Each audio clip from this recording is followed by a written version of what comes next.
Hi, everybody. Let's go ahead and learn how to multiply numbers which are written in scientific notation.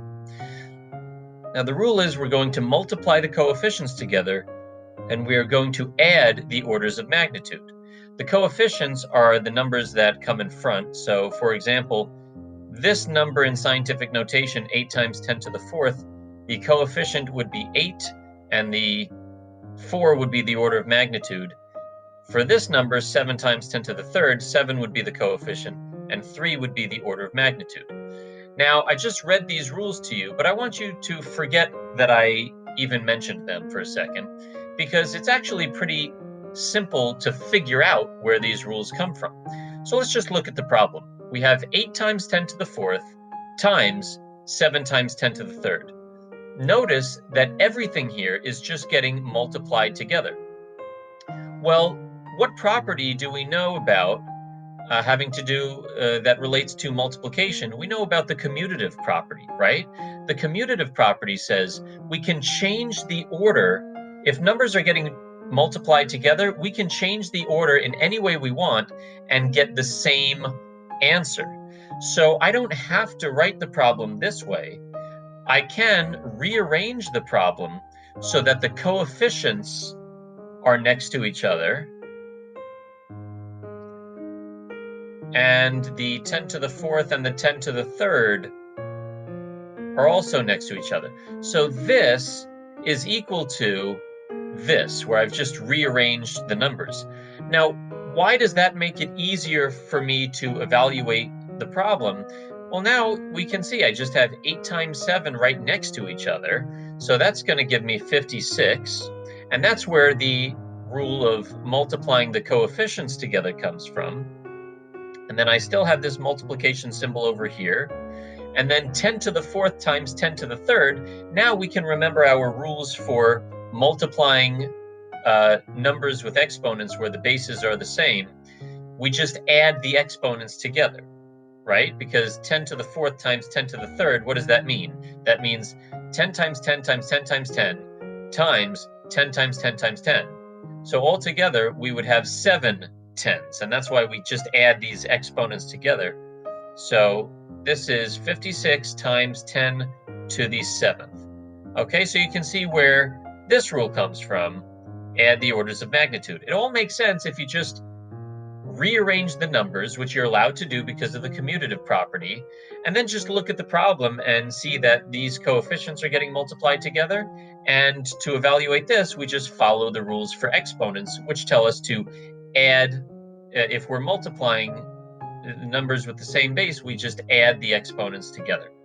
All right, now the last thing that I'll do for this problem is just write the answer in scientific notation. This is almost scientific notation, but not quite, because remember, here's an invisible decimal right over here.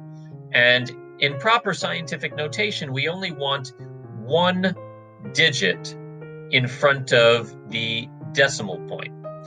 Okay, now I can use the same little trick that I talked about in the video about getting the orders of magnitude to be the same. I can move this decimal point one space to the left where I want it to be, and in order to compensate for that, I would need to increase this exponent by 1. So my final answer is going to be 5.6 times 10 to the 8th. Okay? And just to show that these numbers really do have the same value, 56 times 10 to the 7th would be, I'll count from here, 1, 2, 3, 4, 5, 6, 7. So the new decimal point is over here. I put zeros in all of these blank spaces. I know I did this. If you watched my other video on orders of magnitude, I know you watched me do this a million times. So this is the only time in this video that I'm going to show that these numbers have the same value. Here we have 5.6 times 10 to the 8th. So let's move that 8 spaces over. 1, 2, 3, 4, 5, 6, 7, 8. Okay. And in both of these cases, this is the new decimal point. These decimals over here are not there anymore. So you can see that these two numbers are exactly the same, which means that these numbers have the same value. So this would be the final answer written in scientific notation. All right, let's do another example.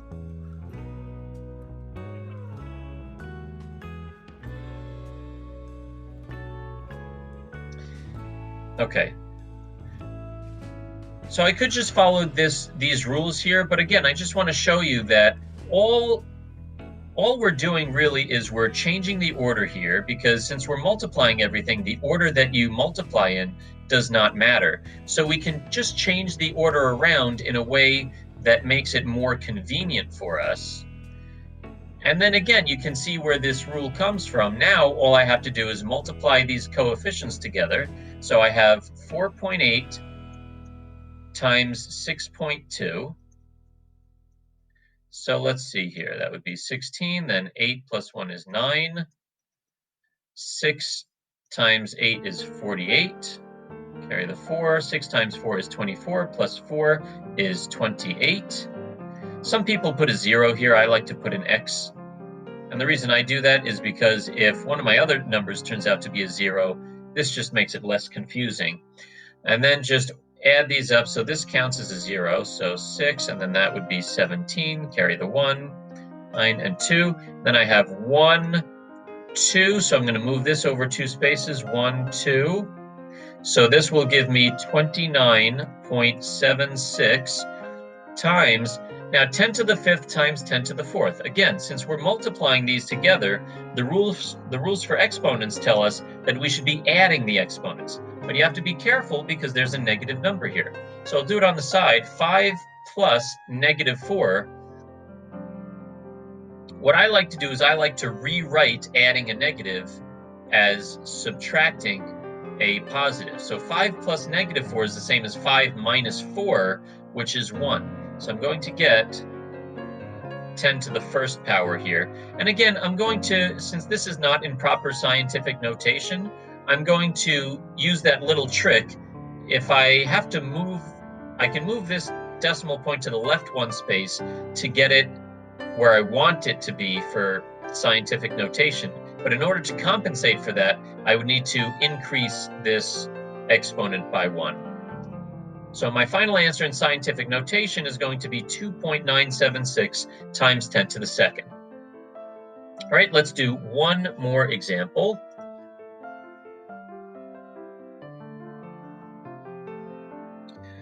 Right. Now, of course, you know that we're just going to multiply these two numbers together, and we're going to multiply these together, and when we do that, we add the exponents. So you can just follow these rules over here if you want. I just like showing where the rules come from.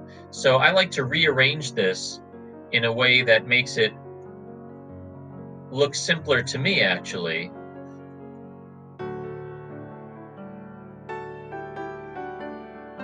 Okay, once I have it written this way, then I understand where these rules come from. I see that, yes, the coefficients should just be multiplied together.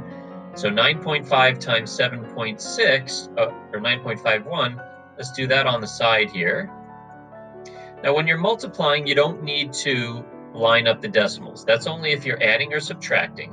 So 6 times 1 is 6, 6 times 5 is 30. 6 times 9 is 54, plus 3 is 57. Okay, 7 times 1 is 7, 7 times 5 is 35. 7 times 9 is 63, plus 3 is 66. That's 12, carry the 1. 6 plus 6 is 12 again, carry the 1, 7. And then I count 1, 2, 3. So 1, 2, 3. So I'm going to get over here 72.276 times. Now again, I'm going to have to add the exponents over here. So I have negative 5 plus negative 4. There are a couple of different ways that we could figure out what this is. One of the simplest ways is just to say if we have 5 negatives and we add another 4 negatives, then altogether we will have 9 negatives. Okay, so -5 plus -4 is equal to -9, just like 5 apples plus 4 apples is equal to 9 apples. So over here we're going to write 10 to the -9th power. And this is not in proper scientific notation because, again, we only want one digit to the left of the decimal point for scientific notation. So we can use our little trick. I'm just going to move this decimal point to where I want it to be. I moved it one space, which means I'm going to have to move this exponent, increase this exponent by 1. Now be careful.